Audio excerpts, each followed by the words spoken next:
Wisp Sports Radio, the voice of women in sport. This is episode 22 of the FAB Podcast on Wisp Sports Radio. Excuse me.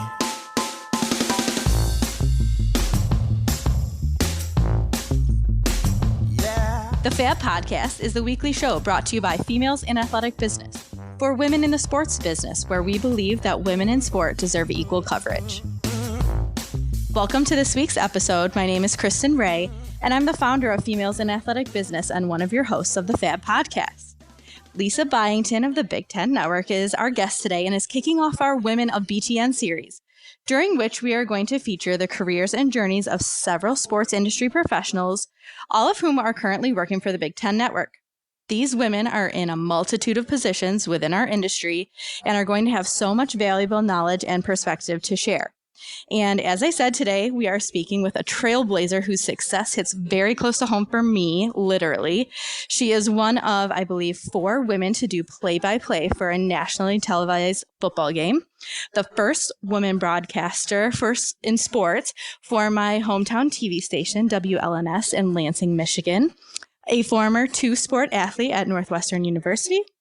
And overall, she's proven to be a wonderful advocate for women in sports business. And so thank you, Lisa, for being here. Welcome. Well, thank you for having me. I really appreciate it. It's an honor to be here. Thank you so much. Before we dig into all the questions that I know I have and our viewers, our listeners have for you and about all of your work, we like to begin each of our episodes by hearing a bit about the journey of our guests, because we really do believe here that there is something to be learned from every woman's journey in this business.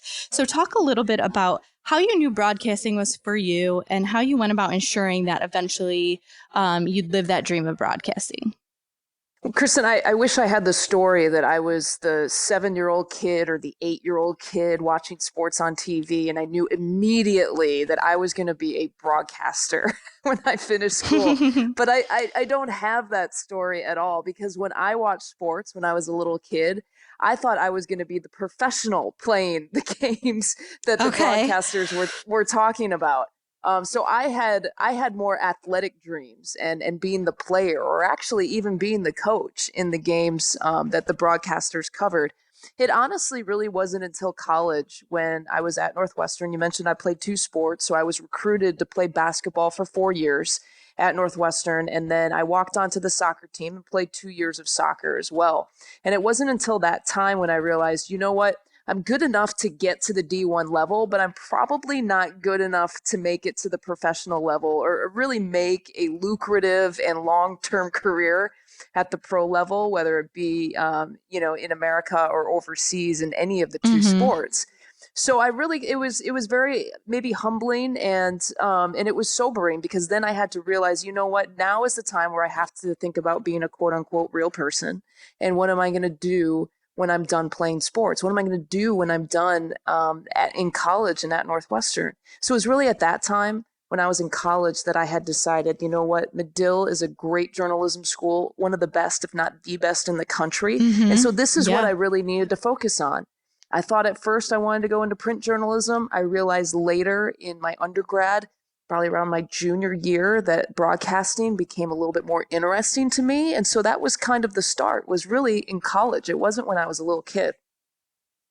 Well, you're so lucky, because I'm a big politics buff, and it doesn't seem like it's going to relate, but so many of the best political journalists have degrees from Northwestern's journalism school. So you're so lucky that you happen to get your scholarship from Northwestern and happen to decide that you wanted to be in journalism, because there you were at one of the best journalism schools in the country, if not the world, to come up with that. So that was a good, it was probably meant to be, truthfully, the way that happened. I read one of the things you like to live by is never say no to an opportunity.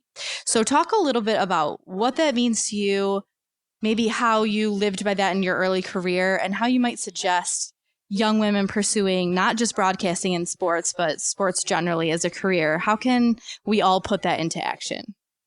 Yeah, I use that quote because it was something that I really tried to live by, especially early in my career. And it's something that I really stress to college graduates, people looking to get into business. And you know what? Frankly, anyone who's graduating or looking to get their first job is, who are you really? And I'm not trying to say this in a negative way, but who are you to really say no to an opportunity when it's really, you just need to open up a door at that point, you know?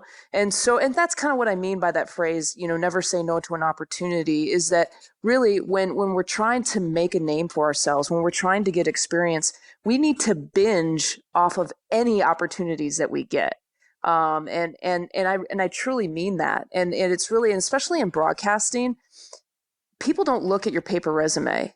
People look at what now, when I was applying for jobs, it was actually tapes, but now it's links and it's stuff online, and people want to see what you look like on TV. People want to see what your on camera presence is. People want to see how you handle interviews. People want to see how you react to plays if you're doing play by play, or if you want to be an analyst, or how you handle highlights if you want to be a studio host. All those kinds of things happen, and you get better with it with experience. Well, how do you get experience? You say yes to everything. And sometimes it's the grunt jobs, and sometimes it's not the glory jobs. I say the grunt versus the glory jobs because, you know what, people don't want to hear this, but when you get out of school right away, you're going to have to do the grunt jobs. I had to do it. I was in local news for 12 years before I was able to make the jump into network news and network sports. And so what does that mean? Well, it means I had to pick up a camera sometimes. It means that I had to shoot my own highlights. It means I had to edit my own highlights. It means that I was coming back for a 6:00 newscast, sometimes at like 5:30, and I had to cut the highlights real quick. I had to rush into the bathroom, change into my on-air clothes, throw on the makeup, do my hair real quick, and get onto the set like I had an army of 20 doing all that stuff for me. So it's not just the glory stuff right out of the gates, but I'll tell you what, I appreciate everyone from in front of the camera to behind the scenes, because I was forced to do a little bit of everything. So the grunt jobs can lead to the glory jobs, and you can be more appreciative of the journeys that other people take by saying yes to the opportunities that might be presented to you, even though they might not be your dream job opportunities out of the gates. So that is a great segue into another question I have for you. I have had a couple young women just in the last year or so that were about to graduate or have just graduated ask me the question, my dream job is in sports, but the only offer I have in sports is, basically an hourly position at a very low hourly rate, maybe possibly minimum wage. But, I've been offered, this cushy corporate job too, making a ton more money, salary, benefits, all of this. And they say to me, how picky can I afford to be? Like, if I pass up this first opportunity in sports because of how bad it pays, will I get another one? And most of the time I don't really have an answer for them because that hasn't been my experience. I didn't pursue this right out of college, but my instinct is always, oh my gosh, if this is your dream, do the grunt work like you've been saying, and at least give it a little, a couple of years doing the grunt work to see where it gets you.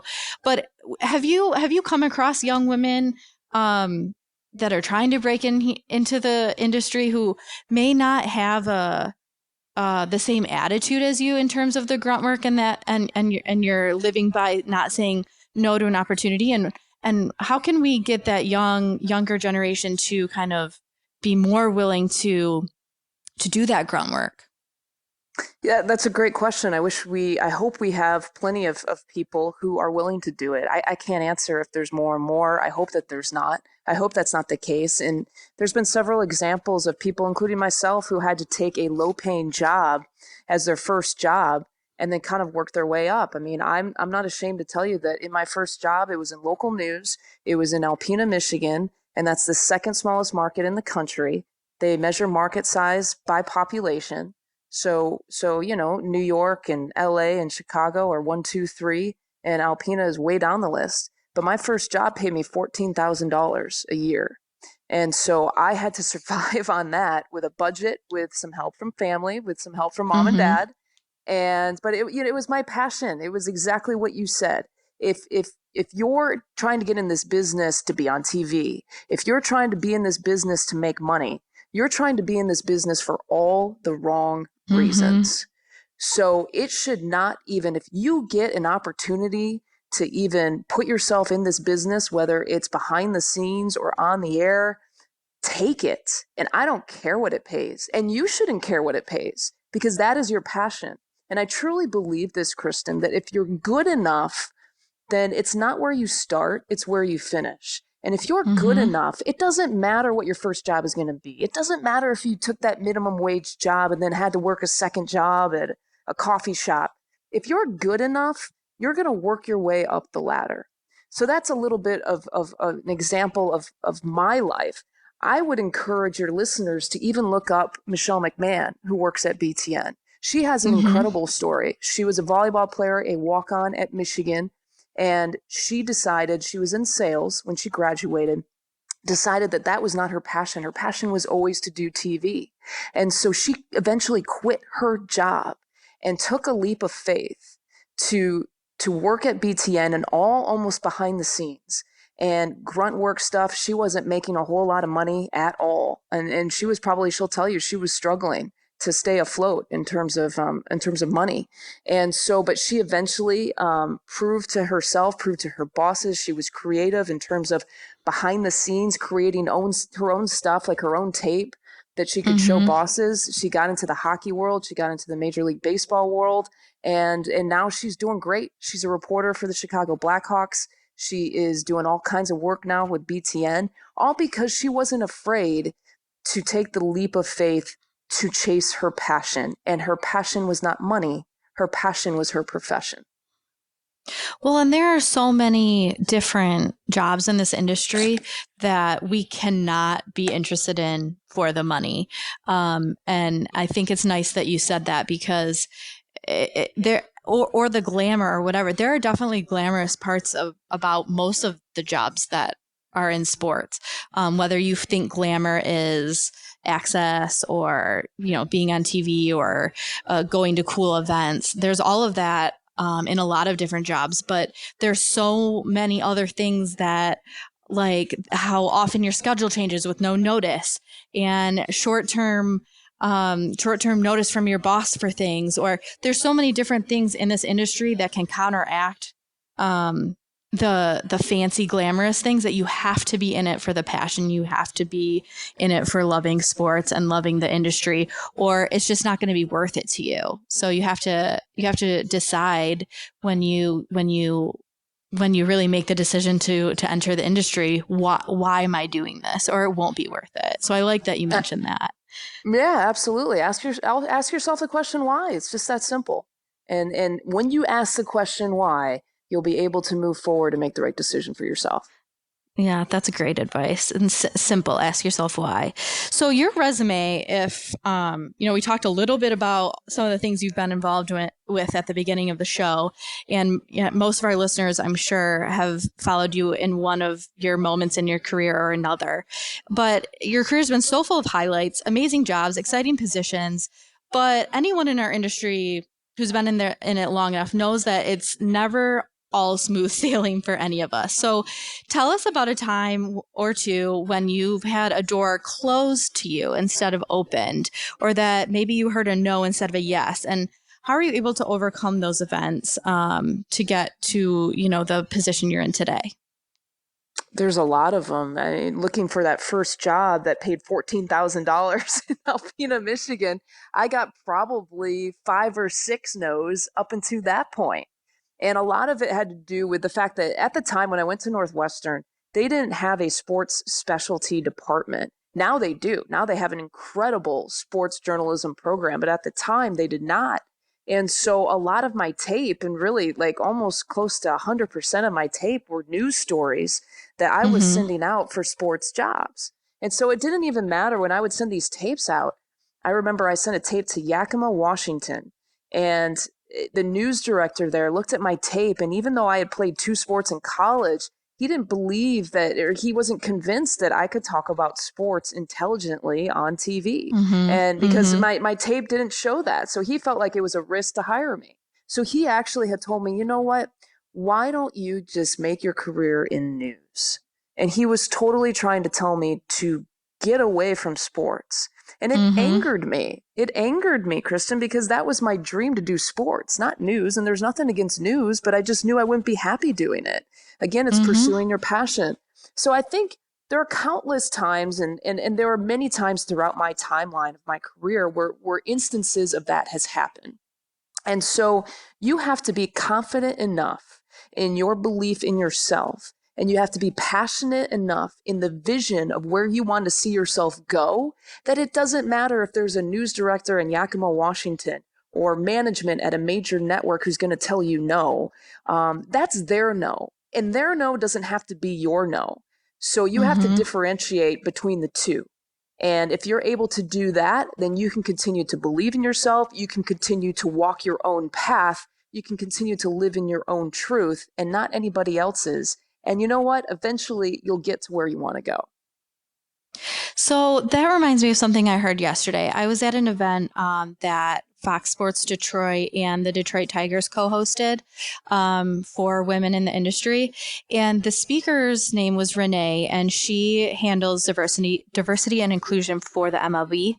And she said something that I really like. She said, have the hard conversations with your bosses or with the people who you need to get a yes from, even if you know or you're pretty sure you're not going to get a yes, because it is good for you to have gone through the experience and good for them to have had a conversation like that.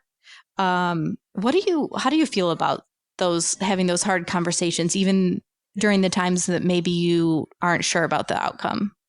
Well, I think it also just goes in line with being able to receive constructive criticism and hunting that out as well. Like, hard conversations, regardless of what the hard conversations are about, usually make you better in some way. And so you need to seek out those people in the business or in your profession to give you honest feedback. If you get a no about a job, find out why. And don't do it in a confrontational way, but try to figure out, how can you get better? Present it in that way. What could I have done more? What is my tape lacking? How can I improve?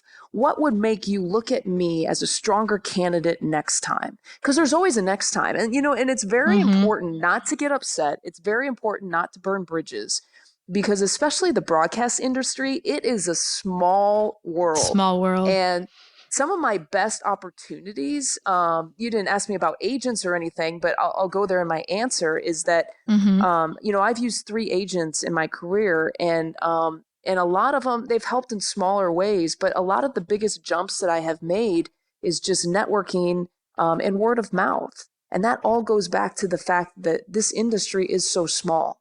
And so if you burn bridges in one area, that's going to come back to get you. So whenever you're asking for constructive criticism, whenever you're asking for feedback, receive it in a positive way, because it's one of the best ways that you can grow, and it's one of the best ways that you can improve. So seek it out, treasure those people that will give you those honest answers. Don't let them go. And then take what they say with a grain of salt, digest it, see what truths you believe in, and use the best stuff to make yourself a better person and make yourself a better professional. That's great advice. And criticism is hard to take. It's not always easy, but if you can practice it and, try to do it. I do pride myself on being able to do that. And I think part of it is that I've been able to do it in every part of my life. I practiced it not only at work, but in my relationship with my husband, with my family. If you can take it from the people who love you the most, it'll be good practice to take it from people who, are at work with you and things like that. So that's one thing that's made it a little bit easier for me. But I'm not real knowledgeable about the ins and outs of broadcasting on specifically that part of the industry. So I want to ask you about some things that I think young women who are interested in that part of the business may not know yet. I've seen you, I followed your career. I've seen you on different networks. I've seen you on Fox. I've seen you on BTN. I've seen you on WLNS. I also know that you have worked specifically for teams like the Chicago Sky. Talk to me about the ins and outs of how you end up sometimes being on network TV. Sometimes you're working specifically for a team. I know that it has to do with a little bit of freelancing. So talk just in short about how you juggle, working for different parts of the industry, different networks, but also kind of working for yourself. Yeah, you have to be really nice to your bosses. I bet. that's the first thing. But yeah, a lot of people think that I am a full-time employee of Fox and BTN, and I'm not. I'm a freelancer, which means I'm an independent contractor. And what does that mean? Well, it means exactly what you said. It means that I am independently contracted out for certain events and games, and I'm hired out by Fox and BTN primarily. I get, 80 to 90% of my work from those networks. And so it's fair to think that I'm a regular there, but I'm an independent contractor. So I have moonlighted with ESPN. I have done March Madness the last 2 years with CBS and Turner. During the summer, as you have mentioned, I work for the Chicago Sky. And so there are pros and cons to being an independent contractor. And the pros are exactly that, in that you have the freedom to work for several different people, which affords you the opportunity to work college sports here throughout the year for Fox and BTN primarily. And then if CBS and Turner come calling, you can jump over and work for them for March Madness. Or in the summer, kind of during a downtime. The Chicago Sky is the local team. I live downtown Chicago. They've called and said, hey, would you be our play-by-play? And I'm able and I have the freedom to do that. Now, the cons and the negatives are you have to get a little bit creative with health insurance. You have to get a little bit creative about your retirement funds because you don't have a built-in 401k because you're not working for a company, so to speak. So you have to look at different financial opportunities and different financial ways to be able to invest your money. You have to save because you have to look at different health insurance plans. I mean, I have an individual health insurance plan that I have to support myself for instead of a company plan. So those are some of the negatives of being an independent contractor. But for me right now, where I'm at, in my season of life, this works and it's been great. But I will say this too, is that you mentioned that I work for WLNS and I worked in local news for 12 years. I worked at WLNS for almost an even 10 years. And I made the jump into freelance because I felt like I had enough of a freelance base. I had so many offers for freelance that I had built up that I felt like I was saying no more times than I want to. And what do I mean by that? It means that I was working 7 days a week because my full-time job was at WLNS in Lansing. And so I had to work five days a week. And then my days off, I would try to freelance with Big Ten Network. So sometimes I was working 7 days a week. And my boss, Fred Heumann, who's the sports director there, was great. And that he gave me freedom to do that because he felt like it would lead to greater opportunities. And it did. So I needed a boss to say yes and to give me freedom. But I also needed to just keep doing well with the opportunities I was getting. So Big Ten Network kept coming to me and asking me to do more. Can you do this? Can you do this? Can you do this? And I couldn't say yes all the time because I had a full-time job. So at the point where I felt like I was saying no more times than I wanted to, and some of the opportunities that Big Ten Network was giving me, I felt more challenged doing that. I felt like I was ready for that. And I felt like it was time to leave the local news world. And I give that story because I think so many people think, well, Lisa's now a freelancer. I'm going to do that too. But I'm a freelancer because I knew I had the work waiting for me, which is different than graduating and then just throwing lines out there and not getting any bites because you haven't built that base yet. So that's the important part about freelance is make sure you have the work because you have to survive. You got to put food on the table somehow. So be smart about it. Okay, that was very good advice. You mentioned March Madness and that you've been able to be on the sidelines the last few years for that. Talk to us a little bit about that, just as someone who loves March Madness. Yeah, it was a dream come true. I'll tell you that. So I was able to work with Brian Anderson and Chris Webber. I was on that broadcast team this past year. And we were able to cover Loyola, which was in the regionals. And it was, obviously one of the best stories of March Madness this past year. And I got to tell you that, like, when I lived in Chicago, it was even more exciting because I could feel the energy of the city that the school was providing. And Sister Jean is every bit as awesome. What a story. as she appears on TV. It was the great opportunity. You're just kind of in the right place at the right time where Loyola beats Kansas State to advance to the Final Four. So you have to do a post-game interview with Sister Jean because it's, against humanity to not, right? Exactly. and so she, they wheel her in. We had like a little side room, and she's holding her Final Four championship ball cap in her hand. And I said, Sister Jean, you got to put your hat on. And she said, well, do I put it on forwards or do I put it on backwards? Because the kids these days wear them backwards. Sure. And this is at the time a 98-year-old nun who knows that the kids these days wear their hats backwards. And actually it's her birthday as we're speaking and recording this. It's her birthday today. So she turns 99 today. So here you have a 99-year-old, and I joke she's 99 going on 39 because she's that sharp, that intelligent, and it was absolutely awesome to be front and center for a story like that. Certainly one of my most enjoyable moments in my career. I can imagine that will go down in your memories for sure. But you recently did something else that was very memorable. Talk a little bit about what you did this past weekend. It sounds like maybe you are making history in the soccer world as well. Yeah, you just got off a game. So we did an MLS game, DC United against New England Revolution, and we did it for FS1. And Fox put together the first all-female broadcast. So I was the play-by-play, Danielle Slayton was the analyst, and Katie Witham was the reporter. And some of the Fox research department had done their research, and they were pitching it as the first time that an all-female crew had done a professional men's sport in any of the 5 major sports, which kind of surprised me that it's taken this long for something like this to happen.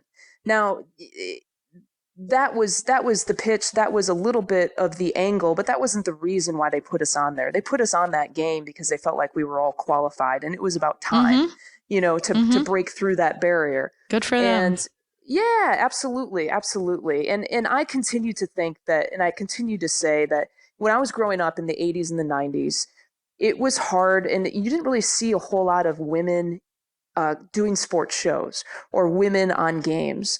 Now they started to sort of infiltrate more and more. So now in the 90s, 2000s, it's hard to not turn on a sports show and not see some sort of female representation, whether it's a studio host or a sideline reporter. Now we've got play-by-plays, like Beth Mowens, who's sitting in the booth, and other play-by-plays. Love her. who are now covering men's sports.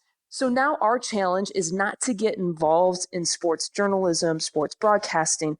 Our challenge is to not be pigeonholed into different roles. I think people look twice when they see a male on the sideline, not a female.